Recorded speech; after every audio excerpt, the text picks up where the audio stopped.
What is your most optimistic mindset for these times? My mindset has been all about focus. I think since lockdown happened, the very first thing I did has been to get my head down and concentrate on everything that interests me, everything that makes me happy, everything I've always wanted to do but couldn't, because it's been a big opportunity.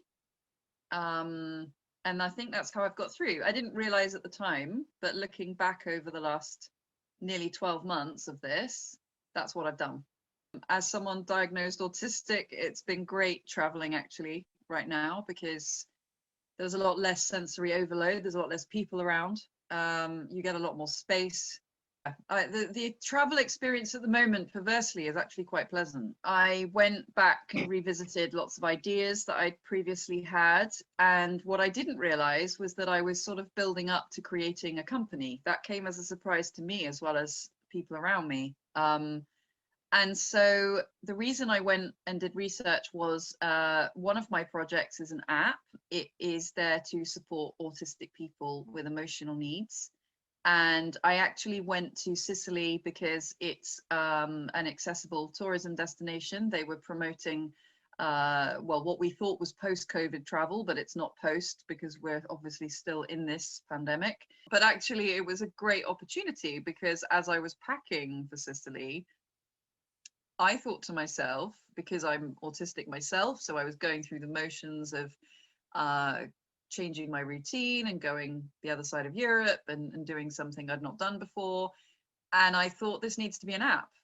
What do I want right now? I want my phone to be in my pocket. I want to press a button and I want to just tell someone how scared I am and how weird this is, and my fears based on years and years of traveling and routine change and how badly I cope with that. Airports, for example. And so I spent half the time I was there researching this as an app.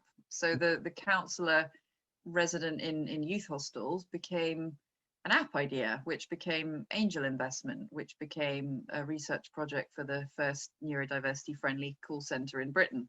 So it all led to opportunities, but it wasn't the trip I'd envisaged. What have you done to realize your life's vision?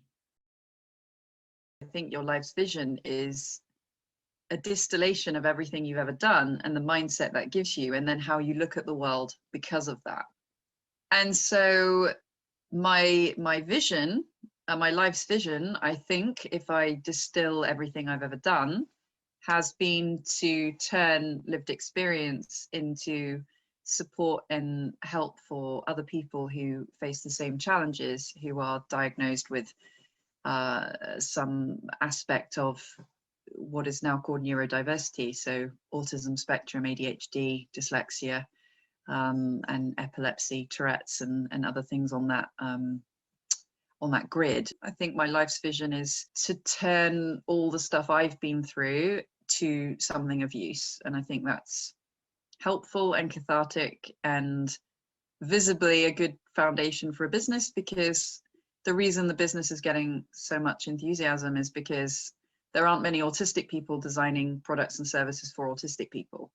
Having someone with lived experience designing those products and services means they are, I think, uniquely tailored to be of real service to people. And I think that's what my life's vision is. I'm really, really passionate about creating jobs for neurodivergent people, because only 15% of us are in paid work.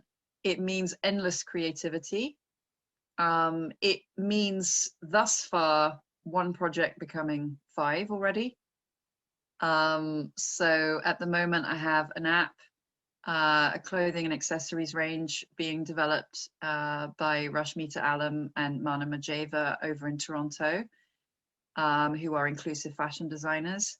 It means a virtual assistant service that is specifically for neurodivergent leaders and socially conscious organizations. It means a publishing project and also a sex tech project. So all of that has come from lived experience. The sex tech project, for example, has come from a mixture of sex education and technology. And that actually has come out of a smear test trial here in Cheltenham, which is because I'm autistic and I've always avoided smear tests, which puts people in our population at higher risk of not having cervical cancer detected. To have a business based on lived experience does mean constant innovation, and it means constantly asking yourself who you are and how much of that you want to put across in your business.